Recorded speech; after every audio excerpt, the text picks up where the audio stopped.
Okay. Well, what we mean by that is anything that has been stimulated within you as a question. Yes. The universe will provide for you a direct route to the answer of it. Right. And this may be the route that you're seeking. We're just saying that you do not need any specific vortex through which your solutions to problems or your answers to questions come. Because if you have the question, the answer will come. And we just want you to know that. Because it's ever so much more efficient to just let it come from wherever you are. Mm-hmm.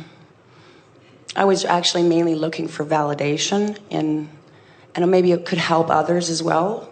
Anyways, the question is, are reincarnational lives, according to Seth, are simultaneously happening at once, as well as time being an illusion? And I would like some clarification on that one.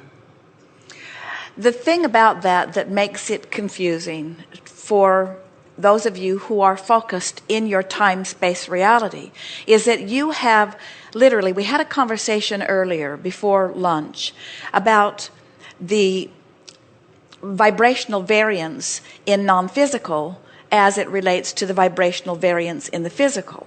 And we acknowledge that from the non-physical perspective that there is a vibrational variation that you would not be able to discern from your physical format.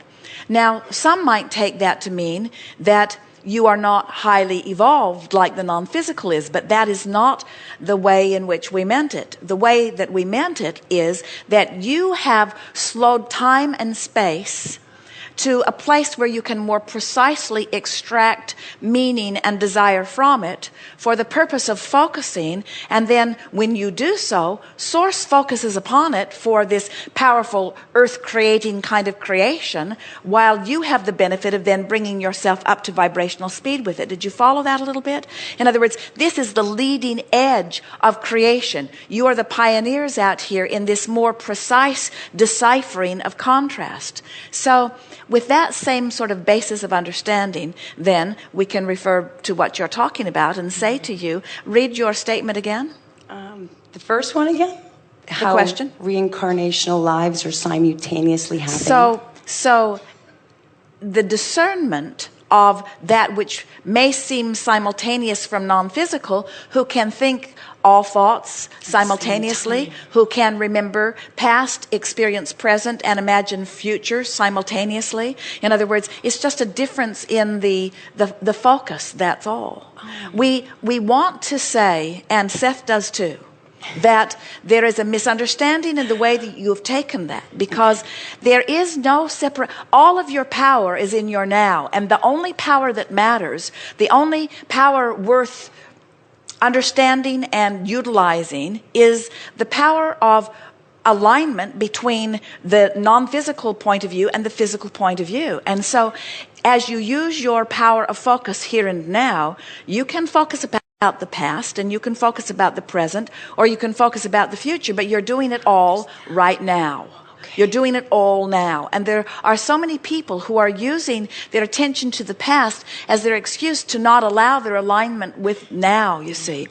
The other issue that we take with this interpretation of what you're reading here, because this is the part of it that is really off, we want you to realize that while the idea of time, whether the 16th century, the 14th century, the 19th century, the 25th century, in other words, as you're talking about all of these time and space perspectives, we want you to realize that regardless of what label has been given to the era, that the fact of it is that as we are having this conversation here, non-physical merging with physical, that we are, whether you are recognizing it in the moment or not, taking thought beyond that which it has been before. This discussion is causing an expansion of the universe. So it must be said, at least it's accurate when we say it, that the universe just became more than it was just before.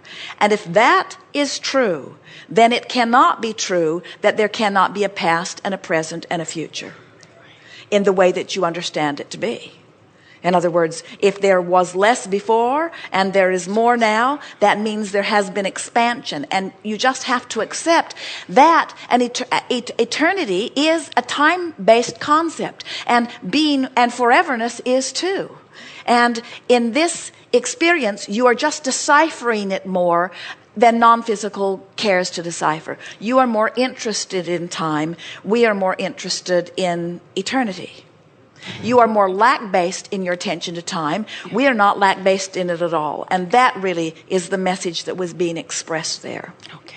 And that is easier to wrap your thoughts around. No, truly it is, actually. I'm good for now. I just wanted to ask that one right now. Very good. Okay.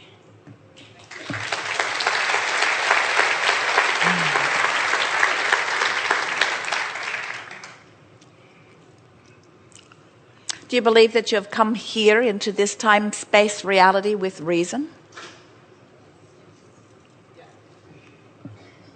Do you think that the environment that surrounds you and the passage of time gives you an ability to focus? As a creator, do you understand that focusing is what all creation is about? So wouldn't anything that causes a focusing of energy be to your advantage? Are you very interested in taking your leading edge camera out onto the deck of the ship and pointing the lens of it out into the blue, where that is all you see is just the blue, and taking a photograph of the blue?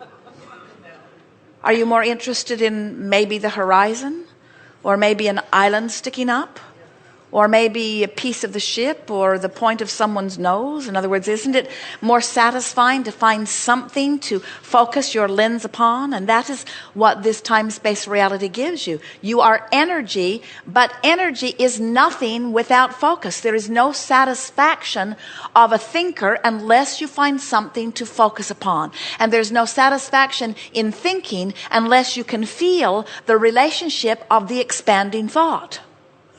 And so that's why this time-space reality is so delicious. It gives you the opportunity to begin with the premise of who you are and reach from the context of what you are living for a new idea and feel the disparity in it, and then focus the lens of your being and then discover the reality of the manifestation of it. Now that is focusing. That's living. And there is nothing about non-physical that is separated from that, because that which you are, physical counterparts of that which we are the leading edge focusing mechanisms of that which we are. So is there any way that you could extract from that non-physical does not enjoy past, present, and future? Illogical. Yes. You are more than you see in these bodies. You are source energy extended out here. But even when you are here looking into your physical format, more than the you that you think is looking. There's a source energy part of you always looking with you, through you, with you. So in every moment in time that you are having a conversation, this larger source energy part of you is there in the conversation. And you can tell by the way you feel how intertwined you are vibrationally, how resonant you are with the whole of you. Or you can feel through your emotions how much of who you really are you're pinching off because of your current opinion. Now your opinions are really valid. They're important. And we're not for a moment suggesting that you should come and be a puppet on a string, where source just flows through you and does all your thinking for you. But we would like to explain to you how you intended it when you made the decision to come.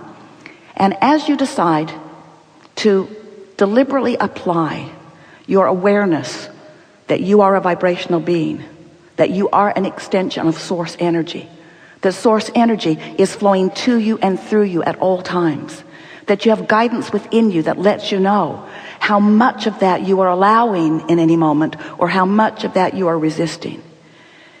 As you begin to focus upon these very few premises that are law-based, that are universal, and begin to deliberately apply them from your point of knowing, it is our promise to you that your then deliberate approach to life will be delicious. And you will never again be confused about how things are coming to you. You won't be confused about your life, and you won't be confused about anybody else's life. And you won't be asking law of attraction or anything else to be an arbitrary judge of you and everyone else.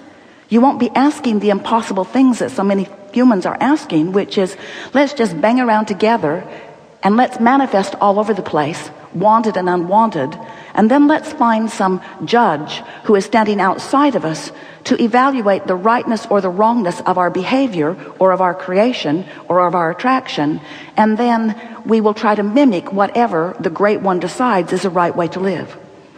And we say nothing like that is anything close to what you knew when you made the decision to come into this time-space reality, because you knew that you are source energy, and you knew that you would be coming forth into a variety of contrast that would stimulate within you a constant new awareness of improvement. New desire would be born all day, every day within you. We call that step one of this creative process. Contrast causes you to ask. You can't stop it, don't try. Every moment of the day, there is something new that is occurring to you that would be an improved condition. That's what the evolution of all species is about. And when you go with the flow of that, rather than bucking the idea of it, things will begin getting easier for you immediately. You can't stop becoming. So step one causes you to ask all day, every day. When you get into a sleeping room that does not have enough closets, it makes you ask for more closets. Now, they're not going to show up today, not in most cases, but your asking puts that request into what we are calling a vibrational reality. This vibrational reality, this vortex of vibration. Our human friends sometimes do not like our depiction of this vibrational reality because it's vibrational, and unless you are in the frequency of it, you can't translate it into reality. It's a vibrational reality, so it's a future manifestation for you. And we love you very much, but you are rather, we love you very much, impatient. We love you very much about those future manifestations. You sort of kind of want things that you want, and you want them now.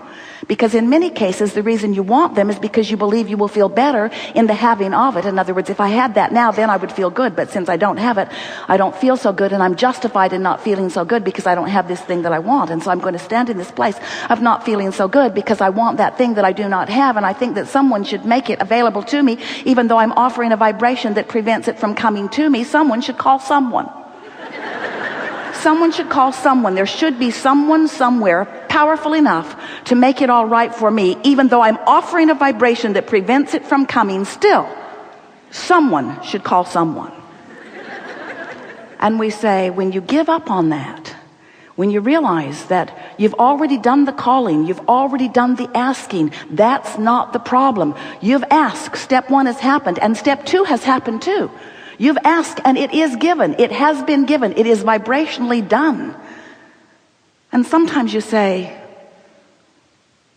often you say, well, big deal with the vibrational doneness, because it's not done until I can spend it, okay? It's not done until I can lick it.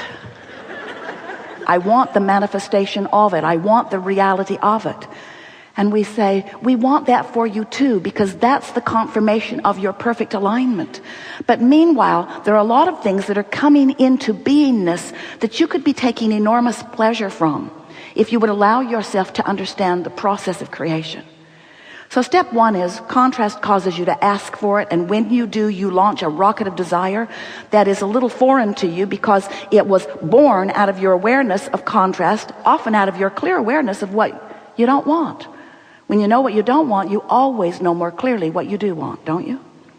So you have this request that has been going and going and going and going. In fact, your vortex had a pretty good thing going before you even came into this physical body.